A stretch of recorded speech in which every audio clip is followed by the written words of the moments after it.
from the station working for you. This is WRTV News at 11, streaming now. There is a lot of things to have hope for. So even though there are immense challenges right now and there's immense hardship, and we have seen the best in human nature and the worst in this season, there are a lot of things to celebrate. Tonight, more than 75,000 Hoosiers now have their first dose of the COVID-19 vaccine. This as scientists learn more about the new strain of the virus. Good evening to you at 11 o'clock. I'm Mark Mullins. Tonight, WRTV's Nicole Griffin spoke to the director of infection prevention at IU Health about the new strain, the vaccine, and her message to Hoosiers heading into the new year. It is tough. The days seem to be getting longer, harder. The energy reserves not as much there. Kristen Kelly is the director of infection prevention at IU Health. She's also one of hundreds of healthcare workers stepping up, working double duty to run the vaccine clinic at IU Health's neuroscience building downtown. I've personally seen over 5,000 people in the clinic that I helped to run get vaccinated. And the stories and the pictures of those healthcare workers that have come off of a long 12-hour shift carrying and seeing the worst of COVID, that has sat in a chair, that has breathed a sigh of relief and even wept many tears and received their vaccine overwhelmingly excited to do so. It's painless. Easy. Yeah. She says the vaccine provides hope despite the immense challenges and hardships COVID-19 continues to cause. It is a preventative treatment that helps to give you immunity to COVID-19. I had a good friend of mine, a dear friend in the last 2 weeks that just passed away from COVID. And I worked with him for almost a decade. And I had wished I had had the opportunity to vaccinate him, because I do believe he would be here today. Kelly wants Hoosiers to do their research so when it comes time for the general public to get vaccinated, they are ready to make a decision. Roughly about 500,000 have tested positive for COVID this year.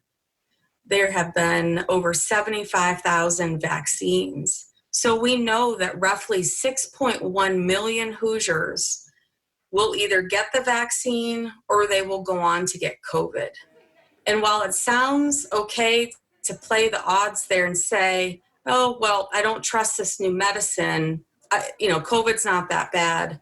It is that bad. This disease not only does wreckage, if folks are lucky to survive it, it can cause months of debilitating issues like heart damage. She says health experts are still concerned that we will see a rise in cases in the coming weeks after the holidays. She says the next few months will be difficult. Just in the last few weeks alone, 6,400 new cases mean that 6,400 new people on top of everyone else that already had it that is eligible to spread COVID to those around them. Kelly says her team at IU Health has made it through the very challenging month of December. And while it's tiring and hard, they have not lost their resolve to keep moving forward to take care of Hoosiers. Working for you, Nicole Griffin, WRTV. Well, Kelly says it is normal for viruses to mutate and morph into different forms. She says the new strain is the same overall virus with different genetic components. She says there is belief the virus may have already been here in the U.S. for a couple of months. She's anxious to learn more about it as scientists do more research in the coming months. Now to the latest COVID-19 numbers from the State Department of Health. Another 6,407 Hoosiers have been diagnosed with the virus. 106 more Hoosiers have died, bringing the total number of deaths so far to 8,016. Since March, more than 517,000 Hoosiers have tested positive for COVID-19, and more than 5.7 million tests have been administered in Indiana. Despite health warnings against holiday gatherings and New Year's parties, the U.S. is entering 2021 with peak COVID numbers. Florida just became the third state to identify the UK variant in a man in his 20s with no history of travel. California now has 4 confirmed cases of the variant. None of the 4 men now infected had any known contact with each other. It was inevitable that it would be here, so you're going to be hearing about reports from other states and more cases in the states that have already reported. The crisis is becoming more dire in California, with Los Angeles seeing 4 times as many cases in December than in November. A record 585 COVID deaths in just 24 hours. The U.S. has only administered about 3 million vaccinations of the 20 million promised by the Trump administration by the new year. And if the pace doesn't pick up, some Pfizer doses could potentially expire while sitting in freezers. The recent deaths of 2 black doctors in Indiana hospitals has a local group asking for accountability and justice for the 2 doctors, along with reforms that would improve the experience black women in Indiana are having at the doctor's office. WRTV reporter Cameron Riddle is working for you tonight, explaining the grassroots effort that could lead to change. The death of Indiana doctor Susan Moore is attracting national attention and calls for accountability after the physician and black woman posted about the poor treatment she received while battling COVID-19 in the care of IU Health North Hospital in Carmel, including one moment when her doctor tried to send her home. At that time, I'd only received 2 treatments of the remdesivir. He said, you don't need it. You're not even short of breath. I said, yes, I am. Dr. Moore journaled her stay at IU Health through updates on Facebook, eventually posting that after several complaints, her treatment from hospital staff did improve and she was feeling better. Doctors then sent her home. But 12 hours later, Moore posted she was going back to the hospital, this time to St. Vincent Hospital, where she died days later. Moore made it clear she believed she received poor treatment at IU Health because she was black. He made me feel like I was a drug addict. And he knew I was a physician. And I maintained if I was white, I wouldn't have to go through that. Dr. Moore is the second Indiana doctor to make headlines after dying in a hospital. The other is Dr. Shanice Wallace, a pediatrician who died after having a baby in October. This forces us to think about how many black women are dying that we just don't know about. How many black women are asking for pain medication? How many black women are saying, doctor, this is what's going on in my body and I need help, and are being ignored? Alexis Tardy is a minister and organizer with the social justice group Call and Response. They're petitioning for accountability and justice for Dr. Moore and Dr. Wallace, while also hoping to shine a light on old medical misconceptions that African Americans have a higher tolerance for pain than their white counterparts. Ethically, we need to speak to our system that is producing the circumstances where these 2 black women have died. There is something seriously wrong that needs to be addressed. And if that needs to come out as a firing, then fine. Cameron Riddle, WRTV. IU Health President Dennis Murphy says the situation Dr. Moore described is deeply troubling. Now, the doctor released a statement to WRTV tonight saying, in part, quote, in addition to an ongoing internal investigation into all aspects of her care, IU Health is conducting a third-party independent review of her case, as well as our overall patient care and protocols and procedures, led by outside healthcare and diversity experts. Whatever the findings, we will own the results and take whatever action is needed to uphold our commitment to equity and racial justice for our patients, end quote. You can read that full statement on our website at WRTV.com. We almost have the first full day of the new year in the books here, 2021.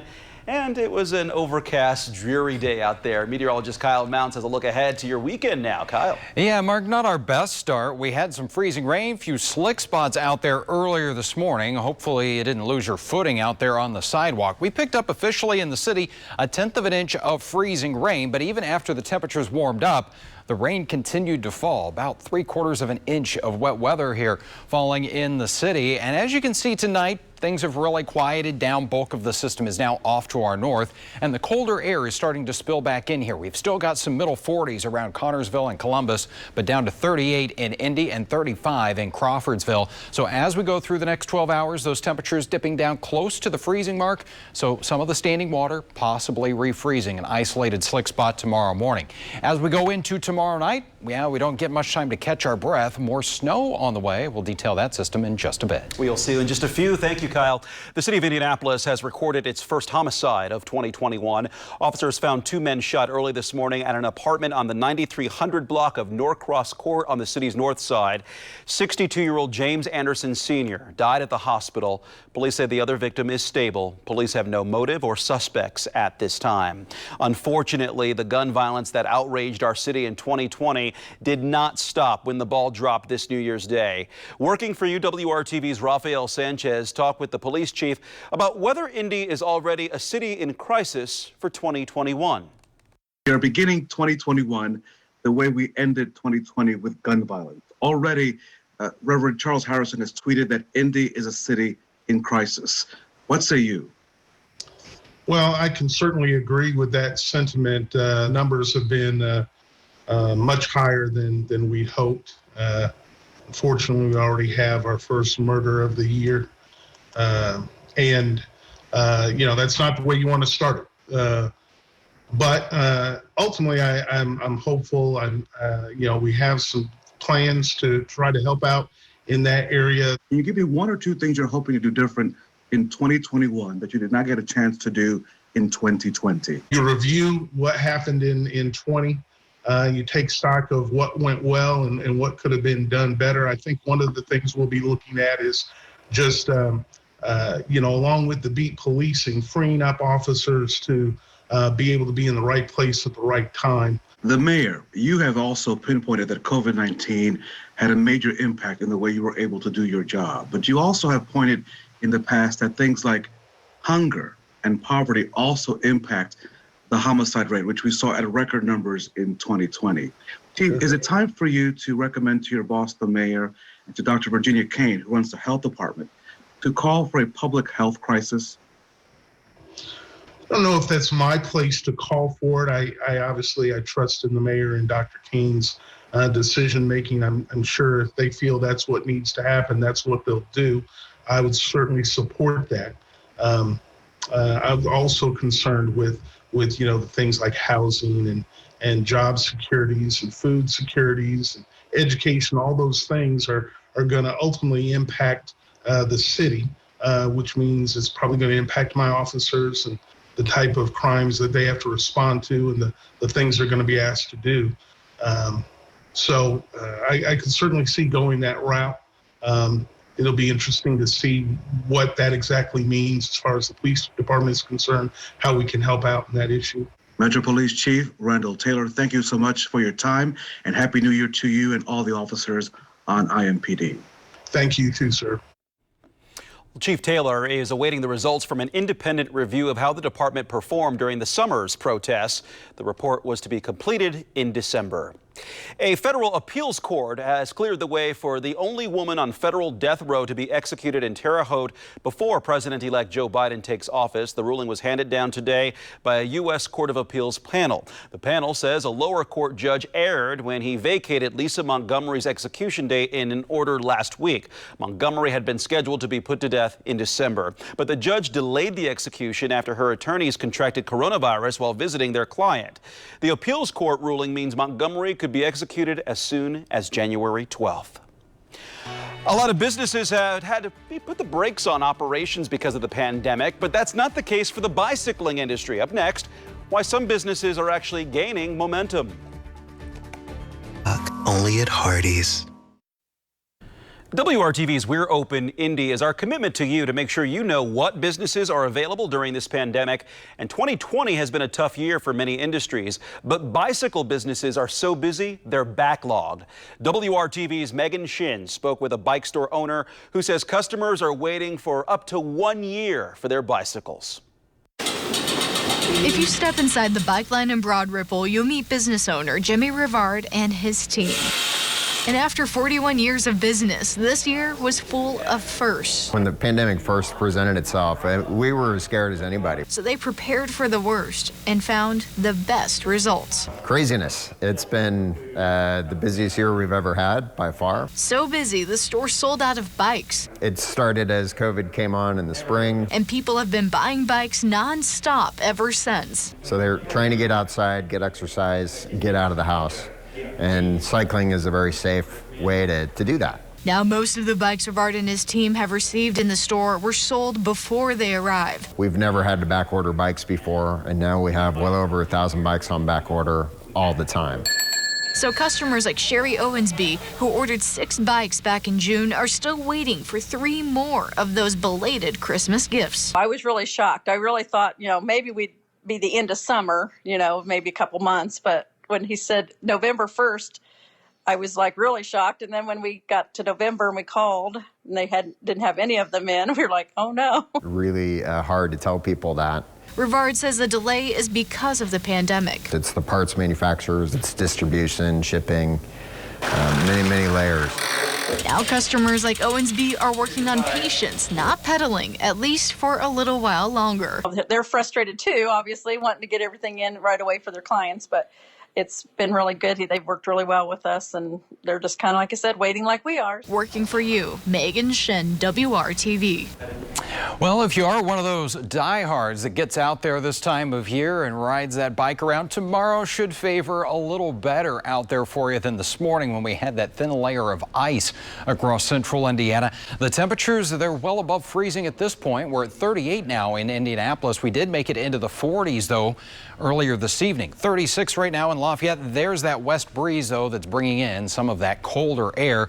Just a little bit of that mist that's out there still on radar. And we had a little bit of fog developing earlier, but I think because of the breezy conditions, that will really minimize that. So this system pushing away. We kind of get a chance to catch our breath here as we look off to the west. Things are fairly quiet tonight, and temperatures tonight will be dropping down again around that freezing mark. So an isolated slick spot here or there, mainly on those untreated surfaces like sidewalks if you didn't get out there and treat them today. Temperatures tomorrow will hover in the lower to middle 30s. Not going to see those numbers really take off as we'll stay with lots of cloud cover. I don't think we'll see any breaks of sunshine here as we go into our Saturday afternoon. So a gray start to the weekend. Temperatures that will be seasonably chilly here, making their way into the middle 30s. You'll be upper 30s in Columbus at 39, just 36 for you in Hendricks County and Danville. Same story in Noblesville and Kokomo, coming in at 34 degrees for your high temperature. So we're quiet during the daylight hours of Saturday. Then we get into tomorrow night. Approaching midnight, you can see green filling back in here on TrueCast. May see a little bit of light rain, and then there's that pink shading again, possibly a brief period of some freezing rain as we go into Saturday night and early Sunday. But I think quickly we'll see the changeover this time to more widespread light to moderate snow. This is 4 a.m. on Sunday morning, and that continues, although it should be a pretty quick hitting system as we look toward mid to late morning hours on Sunday. We've got the clouds, but the precipitation should be out of here. Right now, the model's coming in fairly good agreement, about a half to maybe 2 inches of slushy snow accumulation as we go into early Sunday morning. That should melt away a little bit here as we go into the afternoon, with temperatures on Sunday that will make their way to around 34 for the afternoon high. Extended forecast for you, and those temperatures upper 30s here through the weekend. A little warmer, a little more sunshine by Monday at 44. And then next week, the temperatures fairly comfortable for early January. We're looking at generally the 40s for highs there. Not a lot of sunshine. May see a few more showers here as we go toward Thursday. Mark? All right, Kyle, thank you. Win and they're in, but only if they get some help. That's the situation facing the Colts' playoff hopes this weekend. Brad Brown has a closer look at how it can all come together when the news at 11 continues. .com.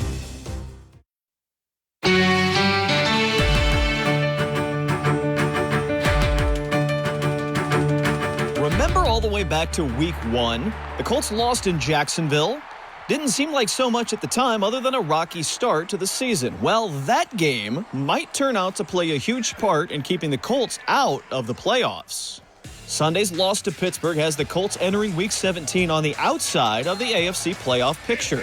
Indy's 10-5 record matches 4 other teams in the AFC: Tennessee, Cleveland, Miami, and Baltimore. But all 4 of them hold a tiebreaker over the Colts. We no longer control our own destiny. But all we can do is take care of our own business. And that means learning from this film, having a good week of practice, and then finishing up the regular season with a great performance. And then hopefully we get some help. Let's look at all 4 scenarios. The Colts fall behind Cleveland and Baltimore based on head-to-head losses. Indy lost in Cleveland back in Week 5, 32-23. The Browns could have clinched their spot yesterday, but they lost to the Jets. Go figure. As for the Colts and Ravens, again, head-to-head falls out of the Colts' favor. Baltimore won here on November 12th, 24-10. The Ravens lost their next 3 games after that, though, or they also could have clinched by now. Yeah, I think we got to just, again, our mantra's going to come back into play again, controlling what we control and trying to be 1-0 this week, because whatever happens, they all include us winning. So we got to make sure we take care of our business, and then I have to believe that 11 is going to be enough. The Dolphins get the edge over the Colts based on conference wins, 7-6. And the Titans get the advantage based on better division record. One glaring defeat for the Colts in both of those setups. That's right, Week 1 at Jacksonville. So the bottom line for this Sunday, the Colts have to win. If they lose, they are done for sure. But on top of a W, they need one of those other 4 teams to lose. Miami plays Buffalo. The Browns get the Steelers, division champs, as opponents for both. So maybe... But maybe is not something you want to ride your whole season on for one final game. You think about all the scenarios. I mean, what could happen? But I mean, you think you have 11 wins. That's it's pretty crazy to think a team with 11 wins gonna be sitting at the house. So we just hopefully we can do what we can do to find a way to get in. Hopefully we can get in and make some damage, I guess. Only twice in NFL history has a team won 11 games and missed the playoffs, but it's looking a lot like at least one of the 5 teams in the chase this weekend will be joining that group. Here's an added wrinkle for the Colts. If they win on Sunday and the Titans lose, Indy clinches the AFC South Division title. They'll get a home game for the wild card round of the playoffs against one of the teams trying to eliminate them this weekend. The Colts and Titans, both games will kick off at 4:25 on Sunday. Certainly everyone keeping an eye on the scoreboard as well. Brad Brown, WRTV Sports. Make it rain. Well, Target is recalling some baby clothes because they are possible choking hazards. The Cloud Island infant rompers and Cat and Jack infant toddler one-piece rash guard swimsuits have faulty snaps, and those snaps can break off or come off, which poses a risk of choking. Although no choking incidents have been reported, Target has already removed the products from its stores and its website. Both items come in various sizes and were sold until October. If you have one, return it to Target for a full refund. Now, meet some of the first babies born in Marion County in 2021. Look at little Emanuela Grace, the first baby born at Eskenazi Hospital today. Hello. Over at Franciscan Health Indianapolis, Carson Ronald Feltner helped his parents bring in the new year in a big way. He's seen here with Mom Jordan and Dad Josh. The family lives in Greenfield. Say hello to Kaylee Jo Wagle, seen here with her parents Taylor Walker and Richard Wagle of Canby. She was the first baby born at Franciscan Health Mooresville. Jair Plata was the first baby born in 2021 at Ascension St. Vincent Women's Hospital at 1:35 a.m. He weighed in at 7 pounds, 7 ounces, sleeping peacefully there.